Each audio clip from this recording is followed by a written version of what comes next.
Hello everyone. एक बार फिर से स्वागत है आप सभी का ऑनलाइन स्टडी जोन में।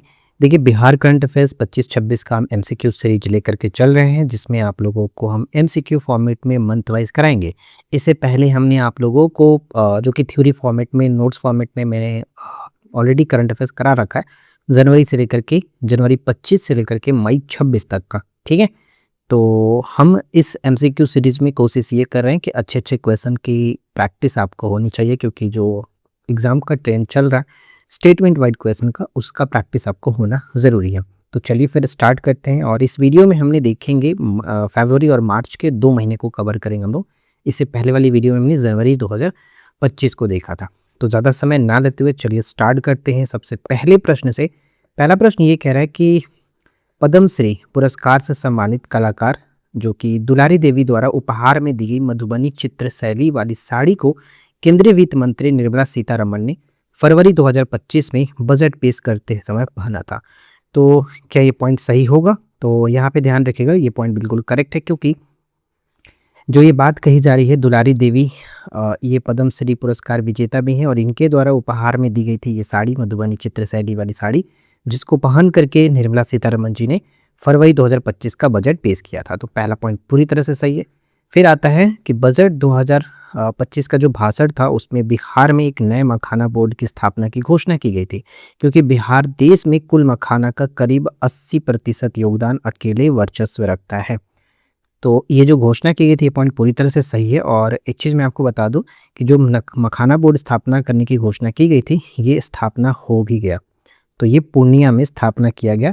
अभी हाल फिलहाल के करंट अफेयर्स में मैंने आपको कराया था, तो पूर्णिया में कराया गया, ये ध्यान में रखेंगे। नेक्स्ट आता है कि मिथिला मखाना को केंद्र सरकार द्वारा 2020 में ही भौगोलिक संकेत यानी कि जीआई जो टैग है दिया गया था। ये पॉइंट यहाँ पर थोड़ा सा गलत होगा, क्योंकि मिथिला मखाना को 2022 के अंतर्गत जो कि जीआई टैग दिया गया था 2022 में, तो ये पॉइंट गलत होगा और हमें सत्य के रूप में देखना है। तो सत्य यहाँ पर 1 और 2 को टिक कर सकते हैं, ऑप्शन सी बिल्कुल करेक्ट होगा। समझ में आया? तो इसी तरह के हम सारे सवालों को देखने वाले हैं, बहुत मज़ा आने वाला है। वीडियो के एंड तक बने रहिएगा और चैनल पे पहली बार है तो आप सब्सक्राइब कर लीजिए, क्योंकि इस तरह की कंटेंट आपको डेली बेसिस पर हमारे चैनल पर देखने को मिलेगा। बिहार के किस जिले के पीरपौती में 2400 मेगावाट क्षमता वाले नए थर्मल पावर प्लांट स्थापना की राज्य मंत्रिमंडल से मंजूरी मिली है? तो पीरपौती आपको पता होगा कहाँ पर स्थित है, ये भागलपुर के अंतर्गत। ठीक है, भागलपुर, ऑप्शन ए बिल्कुल करेक्ट आंसर बन जाता है। इसके बाद नेक्स्ट सवाल है कि मनोज कुमार आईओएफएस द्वारा लिखित पुस्तक स्ट्रीट वेंडर से ब्यूरोक्रेट के संदर्भ में निम्नलिखित कथनों पर विचार कीजिए। तो इसमें पहला पॉइंट हमें देखने को मिल रहा है, ये कह रहा है कि इस प्रेरणादायक पुस्तक का आधिकारिक जो विमोचन है बिहार के राज्यपाल द्वारा 5 फरवरी 2025 को किया गया था। तो इस पॉइंट की अगर हम बात करें तो ये पॉइंट बिल्कुल एक तरह से कह सकते हैं, हमें क्या बताना है, हमें असत्य बताना है। ठीक है, तो ये पॉइंट पूरी तरह से सही है, कोई दिक्कत नहीं है, क्योंकि इसका जो विमोचन किया गया था बिहार के जो राज्यपाल थे, उस वक्त राज्यपाल कौन थे, आरिफ मोहम्मद खां, इनके द्वारा 5 फरवरी 2025 को ये जो कि विमोचित किया गया, करेक्ट है। फिर आते हैं सेकेंड पॉइंट के। इस पुस्तक में लेखक ने बिहार के मगध क्षेत्र से लेकर के दिल्ली तक अपनी कठिन और संघर्षपूर्ण यात्रा का विस्तृत वर्णन किया है। तो ये पॉइंट पूरी तरह से यहाँ पर गलत होगा, क्योंकि इस पुस्तक में बिहार के मगध क्षेत्र का नहीं, बल्कि बिहार के कोसी क्षेत्र से दिल्ली तक के संपूर्ण जो उनकी संघर्षपूर्ण यात्रा है उसके बारे में बताया गया। तो ये पॉइंट गलत होगा। यहाँ पर जो मगध क्षेत्र देखने को मिल रहा है वो कोसी क्षेत्र से आप इसको बदल दीजिए।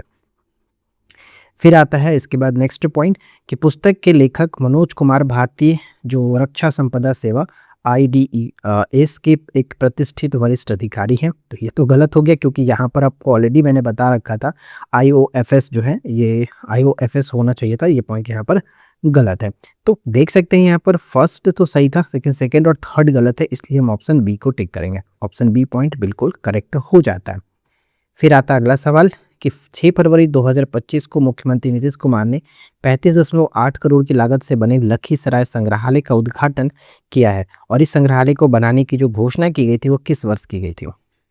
तो यहाँ पे दो चीज़ें पूछी जाती है कि इसका उद्घाटन कब किया गया। तो 6 फरवरी 2025 को लखीसराय संग्रहालय है कितने लागत से बना है, 35.8 लागत से, और इसकी जो घोषणा की गई थी वो 2018 में ही किया गया था। तो ऑप्शन बी होगा। नेक्स्ट आता है कि फरवरी 2025 के घटनाक्रमों के संदर्भ में निम्नलिखित कथनों पर विचार कीजिए। तो यहाँ पे ध्यान रखना है कि पहला पॉइंट कि फरवरी 2025 के मध्य बिहार के दरभंगा जिले में 12वें दरभंगा अंतर्राष्ट्रीय चलचित्र उत्सव 2025 का सफल आयोजन किया गया। तो इसमें तो कोई दिक्कत वाली बात नहीं है, पॉइंट बिल्कुल सही है। चलिए आगे देखते हैं। सेकेंड है कि उत्तराखंड में आयोजित 38वें राष्ट्रीय खेलों में बिहार ने कुल 12 पदक जीते, जिसमें 1 स्वर्ण, 6 रजत और 5 कांस्य थे। ये एकदम वीवीआई पॉइंट रहेगा, इसे याद रखिएगा कि 38वें खेल में बिहार ने कुल 12 पदक जीते हैं। ठीक है, और इस पदक तालिका में 29वां स्थान हासिल किया है। तो ये पॉइंट दोनों तीनों जो कि है बहुत महत्वपूर्ण है गाइस, तो इसे अच्छे से याद रखिएगा, एकदम वीवीआई है, स्टार मार्क लगा कर रखिए।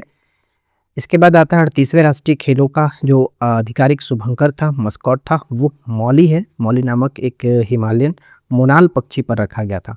तो यहाँ पे देख सकते हैं तीनों के तीनों पॉइंट पूरी तरह से सही होगा, और ऑप्शन हम यहाँ पे डी को टिक कर सकते हैं। ऑप्शन डी हमारा पूरी तरह से सही है। ठीक है, तो इस चीज़ों को अच्छे से ध्यान में रखिए।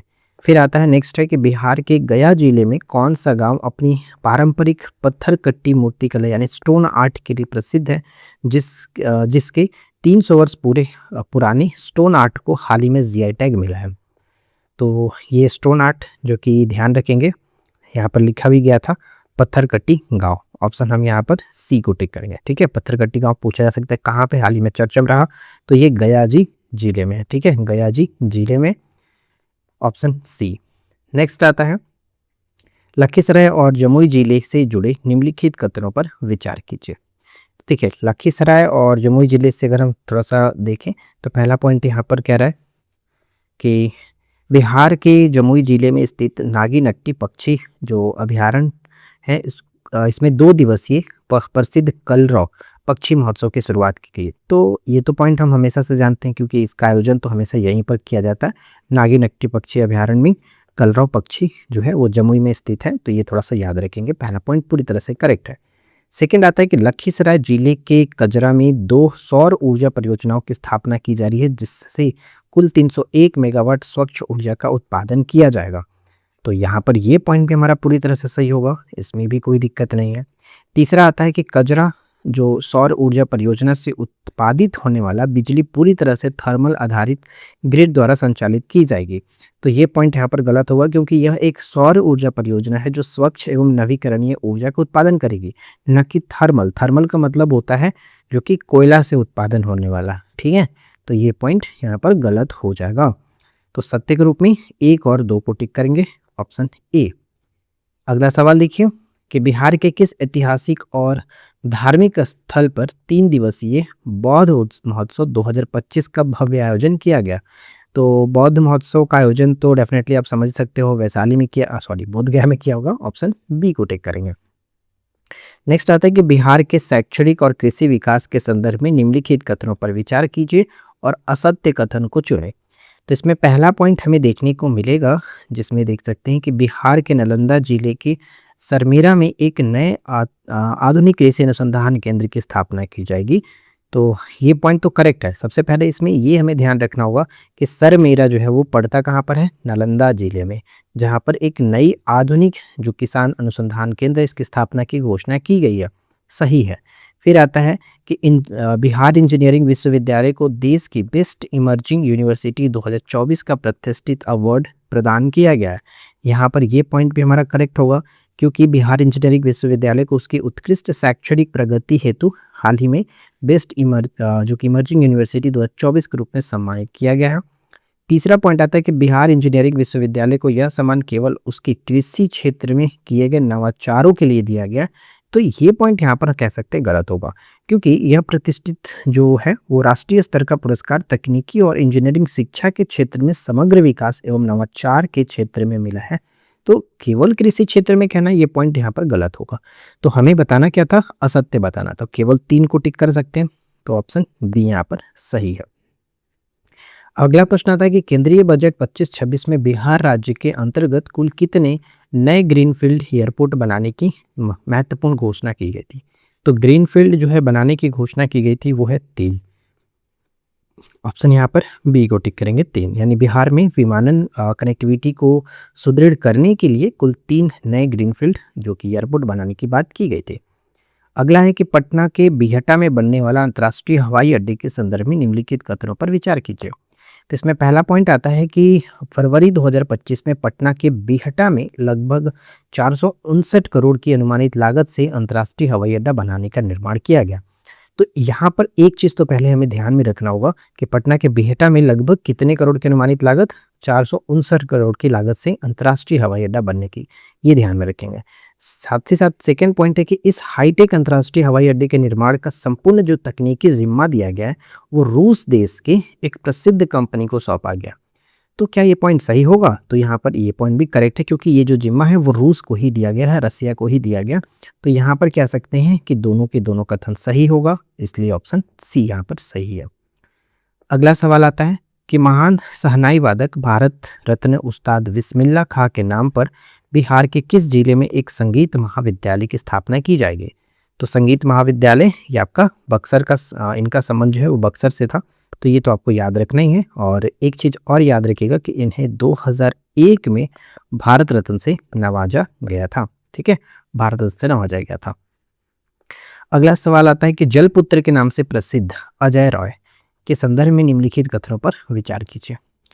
पहला कि जल संरक्षण के क्षेत्र में उत्कृष्ट और अनुकरणीय योगदान के लिए केंद्रीय जल मंत्रालय ने अजय रॉय को जल योद्धा सम्मान से सम्मानित किया है।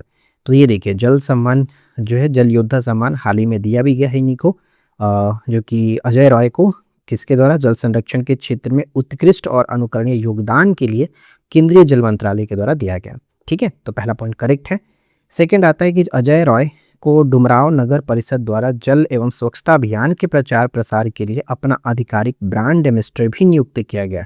तो इस पॉइंट में भी कोई दिक्कत नहीं होगा, ये भी सही है। तीसरा आता है कि अजय रॉय मूल रूप से बिहार के भागलपुर जिले के रहने वाले हैं और उन्हें गंगा सफाई के लिए यह पुरस्कार मिला है। ये पॉइंट गलत है, क्योंकि इनका संबंध भी बक्सर के डुमराव से है, जलपुत्र के नाम से ये फेमस है, ना कि भागलपुर से। तो ये पॉइंट यहाँ पर गलत होगा। तो कह सकते हैं कथन सत्य के रूप में 1 और 2 यहाँ पर सही होगा, ऑप्शन सी। नेक्स्ट सवाल क्या है? बिहार के विख्यात कलाकार जो कि प्रोफेसर श्याम शर्मा जिन्हें उत्तर प्रदेश के शीर्ष कला सम्मान से सम्मानित किया गया, किस विद्या के लिए प्रसिद्ध हैं? तो इनका संबंध है छापा, जो कि चित्रकला यानी ग्राफिक आर्ट के लिए काफ़ी फेमस थे। तो ऑप्शन बी हो जाता है। ठीक है, और एक चीज़ याद रखिएगा, हो सकता है इनके बारे में पूछे कि प्रोफेसर श्याम शर्मा जो है वो पटना आर्ट कॉलेज के पूर्व आचार्य और प्रसिद्ध छापा जो चित्रकार है यानी कि ग्राफिक आर्टिस्ट हैं, जिन्हें वर्ष 2020 में, ठीक है, 2020 में इन्हें पद्मश्री से नवाजा गया था, पद्मश्री अवार्ड दिया गया था। और 2023 में इनको राजा रवि वर्मा, ठीक है, राजा रवि वर्मा अवार्ड भी मिला था, राजा रवि वर्मा सम्मान से सम्मानित किया गया। तो ये सारी चीज़ें याद रखना। ठीक है, आगे बढ़ते हैं। मुख्यमंत्री नीतीश कुमार की प्रगति यात्रा के संदर्भ में निम्नलिखित कथनों पर विचार कीजिए और असत्य कथन को चुनें। तो सबसे पहला पॉइंट आता है कि 2 फरवरी 2025 को मुख्यमंत्री ने अपनी प्रगति यात्रा के दौरान बिहार के बांका जिले में एक नए मेडिकल कॉलेज और अस्पताल खोलने की घोषणा की है। तो इस पॉइंट में तो कोई दिक्कत नहीं है, क्योंकि ये पॉइंट पूरी तरह से सही होगा। इनकी जो समीक्षात्मक प्रगति यात्रा था उसके दौरान बांका में नया मेडिकल कॉलेज व अस्पताल बनाने की बात की गई थी, तो ये पॉइंट ध्यान में रखेंगे। सेकेंड आता है कि बांका जिले के कटोरिया क्षेत्र में, ये ध्यान रखना आपको, कटोरिया क्षेत्र में कुल 230 एकड़ भूमि पर एक बड़े औद्योगिक क्षेत्र का चरणबद्ध विकास किया जाएगा। ये पॉइंट भी हमारा करेक्ट होगा। कटोरिया क्षेत्र सबसे पहले पूछा जाएगा कि किस जिले में है, तो बांका जिले में, और 230 एकड़ भूमि पर औद्योगिक क्लस्टर के रूप में विकसित करने की मंजूरी दी गई है, ये भी सही है। तीसरा पॉइंट आता है कि बांका जिले में स्थापित होने वाला यह नया औद्योगिक क्षेत्र पूरी तरह से केवल मखाना प्रसंस्करण इकाइयों के लिए आरक्षित रहेगा। ये पॉइंट पूरी तरह से गलत होगा, क्योंकि यह एक सामान्य औद्योगिक क्षेत्र होगा जो कि विभिन्न प्रकार के उद्योगों के विकास के लिए है, न कि केवल मखाना प्रसंस्करण के लिए। तो ये पॉइंट गलत होगा और हमें क्या बताना था, असत्य ही बताना, इसलिए केवल 3 को टिक करेंगे, ऑप्शन बी। अगला सवाल देखिए, वित्तीय वर्ष 2025-26 के दौरान बिहार राज्य में रेल सुविधाओं और बुनियादी ढांचे के विकास के लिए केंद्र सरकार द्वारा कितने करोड़ रुपए खर्च करने की घोषणा की गई है? तो यहाँ पर किया गया है 10,066 करोड़, 10,066 66 करोड़, ऑप्शन बी होगा। नेक्स्ट आता है कि बिहार में तकनीकी नवाचारों और पशुपालन विकास के संदर्भ में निम्नलिखित कथनों पर विचार कीजिए। तो इसमें पहला पॉइंट आता है कि पटना जंक्शन पर रेल यात्रियों की पूछताछ और सहायता के लिए एक विशेष परिनामक रोबोट्स जो है रोबोट सेवा की शुरुआत की गई है। तो रोबोट सेवा जो ये है, ये ध्यान में रखिएगा, ये पॉइंट बिल्कुल सही होगा, क्योंकि यात्रियों की सहूलियत और डिजिटल पूछताछ प्रणाली को अपग्रेड करने के लिए पटना जंक्शन पर परी रोबोट जो कि तैनात किया गया था, एक ट्रायल पीरियड के रूप में था ये। फिर उसके बाद सेकंड है कि इस अत्याधुनिक रोबोटिक सेवा में प्रयुक्त परी शब्द का पूर्ण रूप जो है वो पैसेंजर असिस्टेंट रेलवे इंक्वायरी होता है। तो ये ध्यान में रखिएगा, ये पॉइंट हो सकता है पेपर में पूछे कि हाल ही में चर्चा में रहा जो परी है वो क्या है, तो पैसेंजर असिस्टेंट रेलवे इंक्वायरी। तो यहाँ पर ये पॉइंट भी करेक्ट होगा। फिर आता है तीसरा चीज कि नेशनल लाइव स्टॉक मिशन के अंतर्गत बिहार का पहला बकरा सीमेंट स्टेशन गया जिले में स्थापित किया जा रहा है। तो ये पॉइंट यहाँ पर ध्यान रखिएगा कि केंद्र सरकार ने नेशनल लाइव स्टॉक मिशन के प्रावधानों के तहत बिहार का पहला जो बकरा सीमेंट स्टेशन है वो गया जिले में, यानी एक तरह से अभी कह सकते हैं गया जी जिले में बनाया गया। तो यहाँ पर तीनों के तीनों पॉइंट पूरी तरह से सही होगा। ऑप्शन हम डी को टिक करके आगे बढ़ सकते हैं। ठीक है, नेक्स्ट आता है कि फरवरी 2025 को मुख्यमंत्री नीतीश कुमार द्वारा घोषित ग्रीनफील्ड सड़क बिहार के किन दो शहरों यानी स्थानों को आपस में जोड़ेगी। तो किन दो शहरों को जोड़ेगी, तो यहाँ पर हम कह सकते हैं लखीसराय से नालंदा सरमेरा तक। ठीक है, लखीसराय से, ऑप्शन बी बिल्कुल करेक्ट होगा, लखीसराय से नालंदा सरमेरा तक। तो उम्मीद है यहाँ तक किसी को कोई दिक्कत नहीं होगा और आपने वीडियो को ज़रूर लाइक कर दिया होगा अब तक। 38वें राष्ट्रीय खेलों में बिहार के खेल प्रदर्शन के संदर्भ में कथनों पर विचार करना है। तो इसमें पहला पॉइंट आता है कि बिहार के मुंगेर जिले की रहने वाली खिलाड़ी अंशिका ने 38वें राष्ट्रीय खेलों की तीरंदाजी प्रतियोगिता में रजत पदक हासिल किया। तो यहाँ पर पहला पॉइंट तो ध्यान में रखिएगा कि सबसे पहले अंशिका का संबंध बिहार के मुंगेर जिले से है और 38वें राष्ट्रीय खेलों में यहाँ पर इन्होंने किसमें तीरंदाजी आर्चरी में रजत पदक जीता है। तो ये पॉइंट करेक्ट है। और ऊपर हमने देखा था कि 38वें राष्ट्रीय खेलों में बिहार ने 29वां रैंक हासिल किया है जिसमें 12 पदक जीता था। तो ये सारी चीज़ें आपको याद रखना है, जिसमें 1 गोल्ड था, 6 आपका सिल्वर था और 5 ब्रॉन्ज मेडल था। तो ये आपको याद रखना है, 6 5 11 और 1 12 पदक के साथ 29वें रैंक पर रहा। ठीक है, फिर आता है कि बिहार की महिला टीम ने लॉन बॉल ट्रिपल स्पर्धा यानी लॉन बॉल्स ट्रिपल्स में पश्चिम बंगाल को हरा करके स्वर्ण पदक जीता। ये जो एक स्वर्ण आपको देखने को मिल रहा है वो यही स्पर्धा में मिला था। तो ये पॉइंट भी करेक्ट है।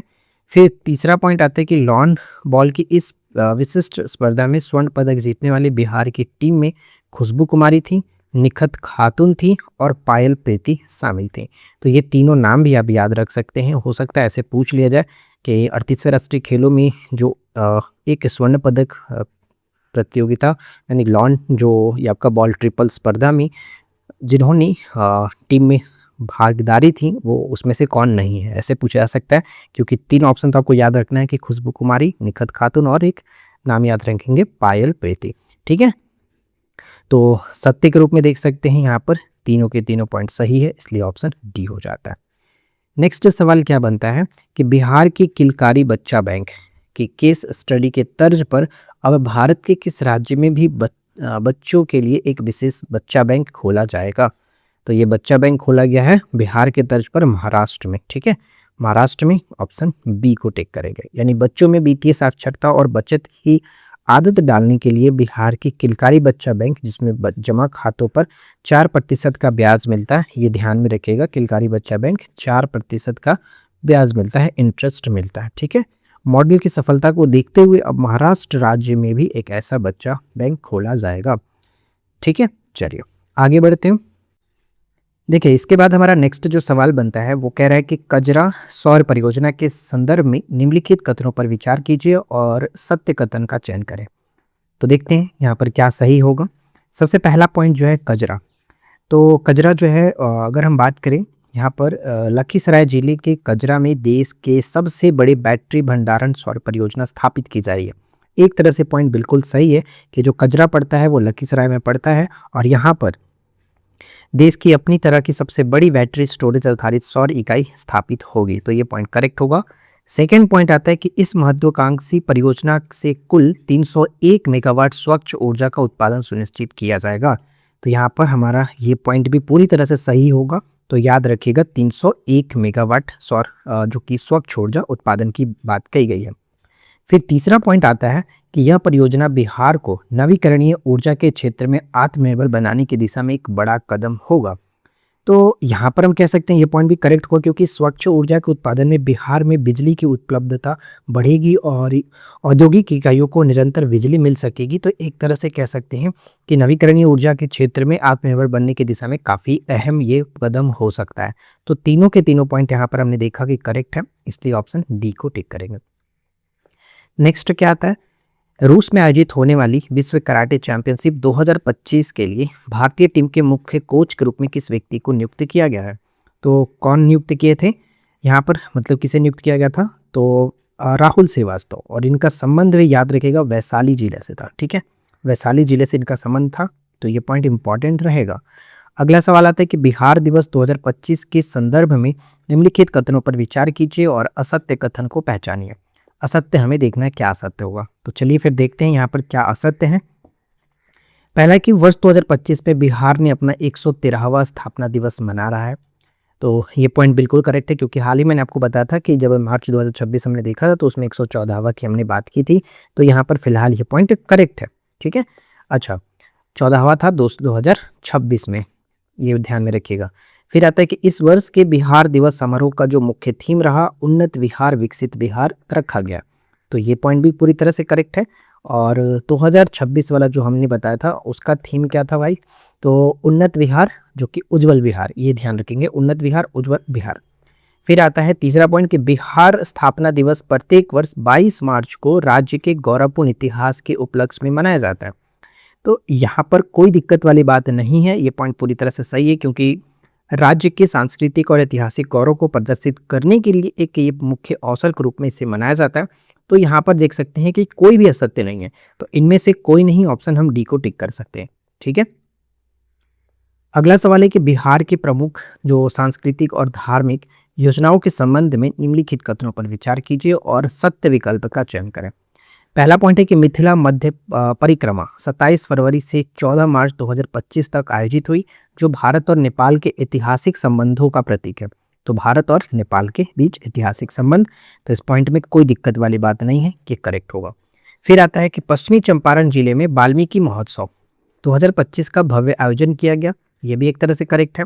और तीसरा पॉइंट है कि पूर्वी चंपारण के मोतिहारी में तीनों सेनाओं की ओर से शौर्य वेदनाम उत्सव का सफल आयोजन किया गया।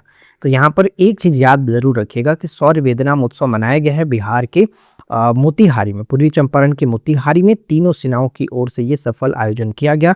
तो यहाँ पर कह सकते हैं सत्य के रूप में देखिए तीनों के तीनों सही है, इसलिए ऑप्शन डी होगा। जब भी आपके सामने इस तरह के डाटा रखा जाता है तो सभी चीज़ों को ध्यान से पढ़िएगा, ऐसा नहीं कि सिर्फ और सिर्फ आपको सभी कथन सही है सभी असत्य है। तो थोड़ा सा लॉजिकली सोचो, ध्यान से पढ़ो कि क्या चीज़ें बताई जा रही है। अगला चीज आता है कि बिहार के किन जिलों में कैंसर अस्पताल बनाए जाने की घोषणा मार्च 2025 में की गई है? तो मार्च 2025 में की गई थी बेगूसराय और नवादा जिले में, बेगूसराय और नवादा यहाँ पर करेक्ट होगा। नेक्स्ट सवाल आता है कि बिहार कृषि मोबाइल ऐप की उपलब्धियों के संदर्भ में निम्नलिखित कथनों पर विचार कीजिए और सत्य कथन की पहचान करें। तो चलिए देखते हैं पहला पॉइंट यहाँ पर क्या कह रहा है। तो पहला पॉइंट है कि इस ऐप को प्रतिष्ठित ईटी गवर्नमेंट डिजिटेक अवार्ड 2025 में स्वर्ण पदक यानी गोल्ड मेडल से सम्मानित किया गया। तो इस पॉइंट में कोई दिक्कत वाली तो बात नहीं है। अगर हम देखें यहाँ पर कि बिहार कृषि ऐप ने डिजिटल गवर्नेंस के क्षेत्र में उत्कृष्ट प्रदर्शन के लिए ईटी अवार्ड में गोल्ड मेडल जीता है, तो ये पॉइंट भी पूरी तरह से सही होगा। सेकंड आता है कि यह पुरस्कार सूचना प्रौद्योगिकी पहल श्रेणी के अंतर्गत कृषि और किसान सशक्तिकरण के लिए प्रदान किया गया है, यानी कि ऐप जो है वो किसानों को योजनाओं और तकनीकी जानकारी से जोड़ करके उनके मतलब सशक्तिकरण में महत्वपूर्ण योगदान देने के उद्देश्य से मतलब एक तरह से है। तो यहाँ पर सेकंड पॉइंट भी करेक्ट होगा। और तीसरा है कि यह ऐप स्मार्ट प्रीपेड मीटर के सफल क्रियान्वयन में भी सहायक भूमिका निभा रहा है।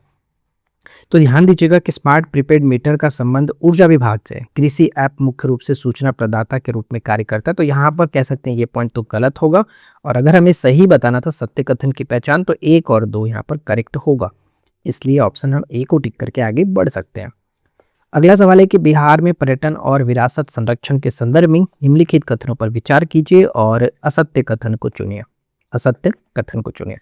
तो इसमें पहला पॉइंट ये आता है कि वैशाली जिले में बुद्ध सम्यक दर्शन संग्रहालय सह स्मृति स्तूप को आम जनता के लिए खोलने की तैयारी की गई है। तो ये तो करेक्ट है ही, हमने हाल ही में देखा भी था, इसके बारे में चर्चा का काफ़ी विषय भी रहा। तो क्योंकि इसे हाल ही में विश्वकर्मा पुरस्कार से भी नवाजा गया था, तो बुद्ध सम्यक दर्शन वैशाली जिले में, तो ये पॉइंट पूरी तरह से करेक्ट है। फिर आता है कि बिहार में 3 नए चिड़ियाघर सासाराम, जमुई और गया में बनाए जाएंगे। तो ऐसा हाल ही में घोषणा किया गया कि चिड़ियाघरों के निर्माण का उद्देश्य पर्यटन को बढ़ावा देने और वन्यजीव संरक्षण के प्रति जागरूकता फैलाने के उद्देश्य से इन 3 जिलों में, सॉरी 3 जिलों कह रहा हूँ, यानी 3 जगहों पर जैसे सासाराम, जमुई और गया में बनाए जाएंगे।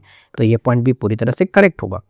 राज्य सरकार ने बोध गया कि सिलोजा में, ये पॉइंट याद रखिएगा, सिलोजा में 7 आश्चर्यों की प्रकृतियां बनाने हेतु 149 करोड़ रुपए मंजूरी दी है।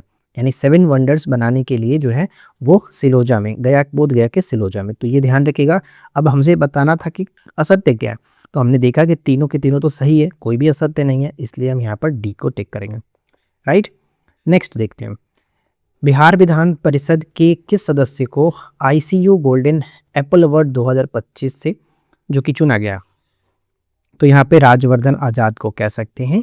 राजवर्धन आजाद चिकित्सा और समाज सेवा के क्षेत्र में उल्लेखनीय योगदान के लिए राजवर्धन आजाद को इस सम्मान हेतु चुना गया। तो यहाँ पे करेक्ट होगा ऑप्शन ए। फिर आता है अगला सवाल कि भारत में डॉल्फिन की संख्या से संबंधित हालिया रिपोर्ट के संदर्भ में निम्नलिखित कथनों पर विचार कीजिए और सत्य कथन का चुनाव करें। तो चलिए देखते हैं यहाँ पर हमारा सत्य क्या होगा। जैसे कि डॉल्फिन जो हाल ही में जो रिपोर्ट आया, डॉल्फिन अकुलम रिपोर्ट के अनुसार डॉल्फिन की संख्या के मामले में बिहार देश में दूसरे स्थान पर आता है। तो क्या ये सही है? तो देखिए, बिहार यहाँ पर दूसरे स्थान पर बिल्कुल सही है, क्योंकि फिलहाल उत्तर प्रदेश जो हमारा यूपी वो फर्स्ट रैंक पर है। तो यहाँ पर हमारा पहला पॉइंट तो करेक्ट होगा। सेकेंड चीज़ है कि इस रिपोर्ट में उत्तर प्रदेश को पहले स्थान मिला है और पश्चिम बंगाल को तीसरा स्थान दिया गया। यहाँ पर ये दोनों पॉइंट भी पूरी तरह से सही हो जाता है। तीसरा है कि बिहार की गंगा और उसकी सहायक नदियों में डॉल्फिन का संरक्षण राज्य सरकार की प्राथमिकता है। तो ये तो एक तरह से सही है, क्योंकि गंगे डॉल्फिन को राजकीय जलीय जीव घोषित करने और इसके संरक्षण के प्रयासों में इसकी आबादी को सकारात्मक बदलाव देखने को मिला है। तो यहाँ पे तीनों के तीनों पॉइंट पूरी तरह से सही होगा, इसलिए ऑप्शन हम डी को टिक करेंगे। अगला सवाल है कि बिहार आर्थिक सर्वेक्षण 24-25 के प्रमुख आंकड़ों के संदर्भ में निम्नलिखित कथनों पर विचार कीजिए और सही विकल्प का चुनाव करें। तो सही विकल्प अगर देखें, जैसे कि वित्तीय वर्ष 23-24 में बिहार का GSDP वर्तमान मूल्य पर 85-44-29 यानी आप 854-429 करोड़ कह सकते हैं। तो ये पॉइंट पूरी तरह से सही है। सेकेंड आता है कि स्थिर मूल्य पर राज्य की आर्थिक विकास दर 7.6 दर्ज की गई है। तो यहाँ पर ये पॉइंट भी करेक्ट होगा। स्थिर मूल्य पर 7.6 के जो है विकास दर राष्ट्रीय औसत के मुकाबले राज्य के सुदृढ़ प्रदर्शन को इंगित करता है। फिर तीसरा पॉइंट है कि वर्तमान मूल्य पर बिहार की विकास दर है जो 12.87 रही है, जो राज्य की बढ़ती अर्थव्यवस्था को प्रदर्शित करता है। तो यहाँ पे तीनों पॉइंट बिल्कुल करेक्ट है। और मैंने आप लोगों को बजट और जो सर्वेक्षण है वो मैंने जो हमारा बिहार इकोनॉमी जो सर्वे है वो भी हमने ऑलरेडी आपको करा रखा है, तो आप उसे देख सकते हैं। ठीक है, MCQ वीडियो भी हम बहुत जल्द प्रोवाइड कराने वाले हैं ताकि आप रिवीजन कर सको। और अगर आपने नहीं देखा तो एक बार रिवीजन कर लीजिएगा, क्योंकि फटाफट हम MCQ स्टार्ट करने वाले हैं, क्योंकि अब MCQ सीरीज स्टार्ट हो चुकी है। तो यहाँ पे कह सकते हैं तीनों के तीनों पॉइंट पूरी तरह से सही होगा, ऑप्शन डी। नेक्स्ट आता है कि बिहार के स्वास्थ्य मंत्री मंगल पांडे के अनुसार राज्य ने कब तक टीबी उन्मूलन का लक्ष्य रखा है? यक्ष्मा उन्मूलन का जो लक्ष्य रखा गया है वो 2030 तक रखा गया है। तो यहाँ पे हम सी को टिक करेंगे, इसे याद रखेंगे। फिर आता है अगला सवाल, बिहार में प्रति व्यक्ति आय पर कैपिटा इनकम के संदर्भ में निम्नलिखित कथनों पर विचार कीजिए और असत्य कथन को चुनाव करना है। बिहार में वर्तमान मूल्यों पर प्रति व्यक्ति आय जो है वो आपका 59,633 और स्थिर मूल्यों पर 36,833 रुपए। ये जो बात की जा रही है वो आपको याद रखना है, हम किस पर बात कर रहे हैं, मार्च 2025 की बात करें, यानी बीत वर्ष जो आपका पिछला वर्ष का जो बजट था उसके अकॉर्डिंग ये बताया जा रहा है। ठीक है, तो यहाँ पर थोड़ा सा मुझे मेंशन करना चाहिए था कि किस बेस पर, क्योंकि यहाँ पर तो कोई मैंने मेंशन नहीं किया कि नया वाला बजट या फिर पुराना वाला बजट, कुछ मेंशन नहीं है। लेकिन मैंने ऊपर में एक चीज़ आपसे बता रखा है कि ये मार्च 2025 की बात कर रहे हैं, तो डेफिनेटली आप ये थोड़ा सा समझ लीजिए कि क्वेश्चन हमारा ये जो है वो 2025 वाला बजट की बात कर रहा है। ठीक है, तो उस वक्त जो प्रति व्यक्ति आय बताया गया था 59,633 जो है वो बताया गया था और स्थिर मूल्यों पर 36,833 बताया गया था। तो यहाँ पर हम कह सकते हैं कि ये पॉइंट पूरी तरह से सही है। फिर आता है प्रति व्यक्ति आय के मामले में बिहार का सबसे अमीर जिला पटना, जो कि इस साल के बजट के अकॉर्डिंग भी है ये, और पटना इस साल भी है और पहले भी था। प्रति व्यक्ति आय के मामले में बिहार का सबसे गरीब जिला अगर बात करें तो पूर्णिया। ये पॉइंट यहाँ पर गलत होगा क्योंकि पूर्णिया नहीं, ये हम जानते हैं शिवहर। ठीक है, शिवहर के बारे में बात करते हैं।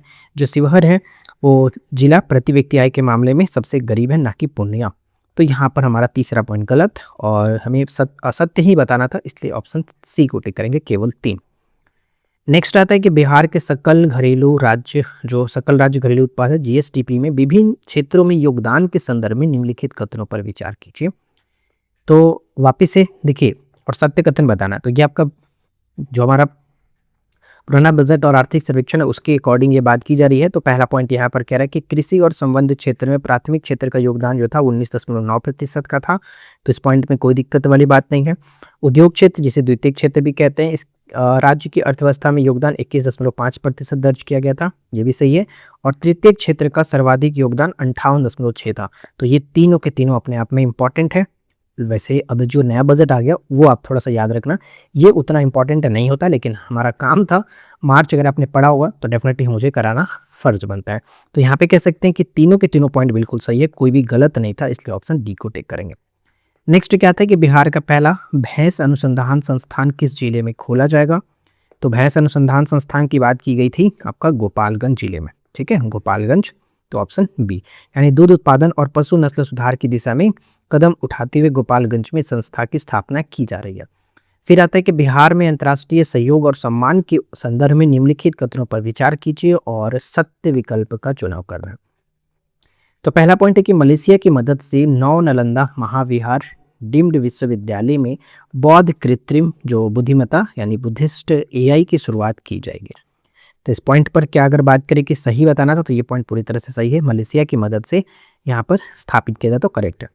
सुलभ इंटरनेशनल के संस्थापक विजय नारायण झा को जो कि साउथ वेस्टर्न अमेरिकन यूनिवर्सिटी से ने सम्मानित किया। तो यहाँ पर ध्यान दीजिएगा, अगर इस पॉइंट की बात करें, विजय नारायण झा को स्वच्छता के क्षेत्र में उनके वैश्विक योगदान और नवाचार के लिए विदेशी जो कि विद्यालयों ने सम्मान दिया है। तो यहाँ पे क्या कह सकते हैं, ये पॉइंट हमारा गलत होगा, क्योंकि आपको पता है सुलभ इंटरनेशनल जो है, सुलभ इंटरनेशनल के संस्थापक डॉक्टर बिंदेश्वरी पाठक थे, डॉक्टर बिंदेश्वरी जो कि पाठक थे। तो यहाँ पर विजय नारायण झा नहीं होगा, इसलिए ये पॉइंट यहाँ पर गलत हो जाता है। तो कह सकते हैं ये पॉइंट गलत है। तीसरा पे आते हैं कि महेंद्र मंगोलिया को उनकी कृति प्रबंध जो संग्रह के लिए मैथिली का साहित्य अकादमी पुरस्कार 2024 दिया गया। ये पॉइंट पूरी तरह से करेक्ट होगा और ये इंपॉर्टेंट भी रहने वाला है, इसे याद रखेगा। तो कह सकते हैं 1 और 3 यहाँ पर सही होगा, इसलिए ऑप्शन हम सी को टिक करेंगे। 1 और 3 बिल्कुल सही है। चलिए इसके बाद आगे बढ़ते हैं और अगला प्रश्न देखिए। नेक्स्ट सवाल है कि बिहार में स्टार्टअप इकोसिस्टम और उद्यमिता के संदर्भ में निम्नलिखित कथनों पर विचार कीजिए और असत्य कथन को चुनना है। तो इसमें पहला पॉइंट है कि स्टार्टअप की संख्या के आधार पर बिहार पूरे देश में 13वें स्थान पर आता है। तो देखिए ध्यान दीजिएगा, इस पॉइंट में अगर हम बात करें असत्य बताना था, तो ये पॉइंट पूरी तरह से करेक्ट होगा, क्योंकि बिहार तेजी से स्टार्टअप हब बन रहा है, जिससे युवाओं के लिए स्थानीय स्तर पर रोजगार के अवसर प्रदान हो रहे हैं। तो एक तरह से ये पॉइंट हमारा बिल्कुल सही होगा। सर्वश्रेष्ठ स्टार्टअप इकोसिस्टम में पटना शहर को देश में 16वां स्थान प्राप्त हुआ। ये भी एक तरह से हमारा करेक्ट होगा। पटना के स्टार्टअप इकोसिस्टम में सुधार के कारण इसे राष्ट्रीय स्तर पर बेहतर रैंकिंग हासिल हुई है। अच्छा, तीसरा पॉइंट आता है कि बिहार में उद्यमिता को बढ़ावा देने के लिए पहली स्टार्टअप जो नीति है वो 2022 में लागू किए थे। ये पॉइंट गलत है, क्योंकि हम जानते हैं बिहार में स्टार्टअप नीति जो है वो 2017 में लागू की गई थी। ठीक है, जिसके बाद से संशोधित और अपडेट किया जा रहा है। तो ये पॉइंट 22 जो कहना ये गलत होगा। तो हमें असत्य बताना था, इसलिए केवल 3 को टिक करेंगे, ऑप्शन सी। अगला सवाल क्या है कि मार्च 2025 में मुख्यमंत्री ने किन जिलों से जन संवाद यात्रा शुरुआत की है। तो जन संवाद यात्रा की जो स्टार्ट की गई थी, तो यहाँ पे हमारा सही आंसर क्या निकल के आएगा, मार्च 2025 में मुख्यमंत्री ने किन जिलों से यहाँ पे कह सकते हैं जन संवाद यात्रा की शुरुआत की है। तो अररिया और मधेपुरा। ठीक है, अररिया और मधेपुरा, ऑप्शन ए को टिक करेंगे। अगला सवाल पे नजर डालते हैं। कह रहा है कि बिहार में बिजली खपत और वायु गुणवत्ता के संदर्भ में निम्नलिखित कथनों पर विचार कीजिए और सत्य कथन को चुनिए। तो इसमें पहला पॉइंट आता है कि 2023-24 के दौरान बिहार की प्रति व्यक्ति बिजली खपत 363 किलोवाट घंटा जो कि दर्ज की गई थी। तो इस तरह से अगर देखा जाए तो ये पॉइंट तो पूरी तरह से हमारा सही होगा, कोई दिक्कत वाली बात नहीं है। 363 किलोवाट घंटा 2023-24 के दौरान बिजली खपत के मामले में पटना, गया और मुजफ्फरपुर जो है वो सिर्फ 3 जिलों के रूप में सामने आए थे। ये भी पूरी तरह से सही हो। तो स्टार्ट जो है वो आपका पटना याद रखिएगा, मतलब सबसे इंपॉर्टेंट पटना, गया और मुजफ्फरपुर। फिर आता है मार्च 2025 में बिहार की पहली वायु गुणवत्ता निगरानी मोबाइल प्रयोगशाला का उद्घाटन गया में किया गया था। क्या ऐसा ही होगा? तो ये पॉइंट भी हमारा करेक्ट है। ये ध्यान में रखिएगा कि वायु गुणवत्ता निगरानी मोबाइल प्रयोगशाला का जो उद्घाटन है वो गया में किया गया, ये पूछा जा सकता है। तो तीनों के तीनों तो यहाँ पे करेक्ट होगा, इसलिए कोई गलत नहीं है, इसलिए हम ऑप्शन डी को टिक करेंगे। अगला सवाल आता है कि बिहार में बुनियादी ढांचे और सुरक्षा अभियानों के संदर्भ में निम्नलिखित कथनों पर विचार कीजिए और सही विकल्प का चुनाव करें। तो इसमें पहला पॉइंट पे नजर डालते हैं। कह रहा है कि पीएम गति शक्ति योजना के अंतर्गत बिहार में राजगीर से गया मल्टी मॉडल कॉरिडोर को मंजूरी दी गई है। तो अगर इस पॉइंट की बात करें तो बिहार में राजगीर से गया, ठीक है, तो ये पॉइंट करेक्ट है क्योंकि मल्टी मॉडल कॉरिडोर से गया और राजगीर जैसे पर्यटन केंद्रों के बीच कनेक्टिविटी और लॉजिस्टिक्स में सुधार होगा, तो एक तरह से सही है। बिहार पुलिस द्वारा मार्च 2025 में मुजफ्फरपुर और वैशाली में ऑपरेशन शुद्धि चलाया गया था। यानी ऑपरेशन शुद्धि जो चलाया गया था वो एक तरह से सही है, बिहार पुलिस के द्वारा मुजफ्फरपुर और वैशाली में चलाया गया था और इनका मुख्य उद्देश्य था अपराध पर नियंत्रण और जिलों में कानून व्यवस्था को और अधिक पारदर्शी बनाना था, तो ये सही है। और तीसरा आता है कि सशक्त बेटी सुरक्षित बिहार अभियान बिहार के महिला और बाल विकास मंत्रालय या फिर बाल विकास निगम के द्वारा चलाया जा रहा है। तो ये ध्यान रखिएगा कि यह अभियान किशोरियों को आत्मरक्षा और अधिकारों के प्रति जागरूक कर उन्हें समाज में सुरक्षित महसूस कराने के उद्देश्य से सशक्त बेटी सुरक्षित बिहार अभियान स्टार्ट किया गया। तो ये तीनों के तीनों पॉइंट पूरी तरह से सही है, तो याद रखेंगे ऑप्शन डी। अब इसमें जो फैक्ट आपको बताया जा रहा है वो खास करके याद रखिए क्योंकि डेफिनेटली इस तरह के सवाल पूछे जाते हैं। बिहार सरकार ने मार्च 2025 में डिजिटल सेवा दीदियों की नियुक्ति किस मुख्य उद्देश्य से की है? डिजिटल सेवा दीदियों की नियुक्ति जो है वो हम कह सकते हैं ग्रामीण महिलाओं को सरकारी योजनाओं से जोड़ने के लिए, ठीक है, तो ऑप्शन बी होगा। नेक्स्ट आता है कि पटना में पर्यटन और खेल सुविधाओं के विकास के संदर्भ में निम्नलिखित कथनों पर विचार कीजिए और असत्य कथन का चुनाव करना है। जिसमें पहला पॉइंट आता है कि पटना में राज्य का पहला जो कि ग्रीन कोर्ट शुरू हुआ है और जहां फ्लाईओवर के नीचे हरित क्षेत्र विकसित किए जा रहे हैं। तो ध्यान देने वाली बात यहाँ पर रहेगी, देखिए ग्रीन कोर्ट जो पहल है, पहल से शहरी कंक्रीट के बीच हरियाली बढ़ाने और खाली जो पड़े स्थानों का सदुपयोग करने में मदद करेगी, तो एक तरह से ये पॉइंट हमारा करेक्ट होगा। और साथ ही साथ सेकंड पॉइंट की बात करें तो इस ग्रीन कोर्ट के तहत फ्लाईओवरों के नीचे बैडमिंटन और बास्केट कोर्ट का भी निर्माण किया जाएगा। तो एक तरह से दोनों के दोनों पॉइंट पूरी तरह से सही होगा, इसमें कोई दिक्कत नहीं है। अच्छा, तीसरा कह रहा है कि पटना के पुनपुन में 500 एकड़ में एक अत्याधुनिक स्पोर्ट्स सिटी बनाई जा रही है। तो अगर हम तीसरे पॉइंट की बात करें तो यहाँ पर देखिए इस पॉइंट में कोई दिक्कत वाली तो बात है। अगर देखा जाए क्या कह रहा है, हाँ यहाँ पे थोड़ा सा मिस्टेक है। जैसे कि पटना के पुनपुन में तो किया जा रहा है अत्याधुनिक स्पोर्ट्स सिटी का, लेकिन यहाँ पे जो 500 एकड़ लिखा गया ये गलत होगा क्योंकि ये 100 एकड़ की बात की गई थी जो कि आपको मैंने बताया था। तो ये पॉइंट गलत होगा और फर्स्ट और सेकंड करेक्ट है, तीसरा हमें असत्य के रूप में केवल 3 हो जाता है। अगला सवाल है कि बिहार में इको टूरिज्म और जलाशय विकास के संदर्भ में निम्नलिखित कथनों पर विचार कीजिए और सत्य कथन की पहचान करें।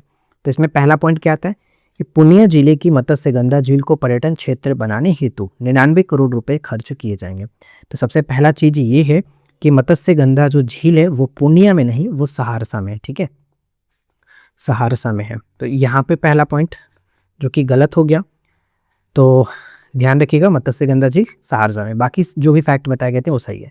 कैमूर जिले के करमचट डैम को इको टूरिज्म में जो कि एडवेंचर हब के रूप में विकसित किया जा रहा है, ये पॉइंट सही होगा। और तीसरा की अगर बात करें, जैसे कि नालंदा जिले में सम्राट जरासंध स्मारक और एक भव्य बर्ड जो कि एवियरी का लोकार्पण किया गया। तो जरासंध स्मारक और बर्ड एवियरी जो है नालंदा के गौरवशाली इतिहास और समृद्ध जैव विविधता को प्रदर्शित करने के लिए जो कि ये बनाया गया। तो एक तरह से सेकंड और थर्ड पूरी तरह से सही होगा और हमें सत्य के रूप में देखना है तो 2 और 3 को टिक कर सकते हैं, ऑप्शन बी यहाँ पर करेक्ट होगा। तो देखिए कुल मिलाकर आज हमने इस वीडियो में फरवरी और मार्च 2 महीने को कवर किया और इससे फर्स्ट वीडियो जो हमने डाला था वो जनवरी 2025 का था और आज इस सेकेंड वीडियो में हमने फ़ैब और मार्च दोनों को कंप्लीट किया। तो उम्मीद करता हूँ कि आज का ये वीडियो अच्छा लगा होगा। वीडियो कैसा लगा ज़रूर बताएं और इस वीडियो को अपने फ्रेंड के साथ ज़रूर शेयर कीजिए और चैनल पे पहली बार है सब्सक्राइब करके नोटिफिकेशन बेल आइकन को ऑल पे सेट कर लीजिए ताकि इस तरह की और वीडियो आपको देखने को मिल सके। तो आज के इस वीडियो में इतना फ्रेंड्स, मिलते हैं नेक्स्ट क्लास में नए टॉपिक के साथ। Thanks for watching, keep learning, have a good day.